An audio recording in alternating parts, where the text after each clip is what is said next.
Hello. Today we will learn about the phrasal verb bang into something.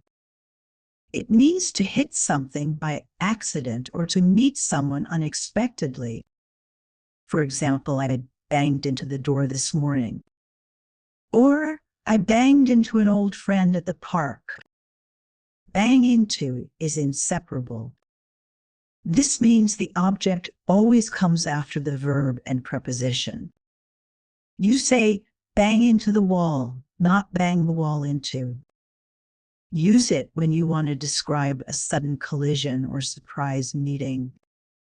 It is common in daily conversations.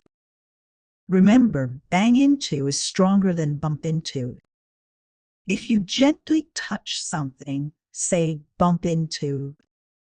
If you hit it harder, say bang into.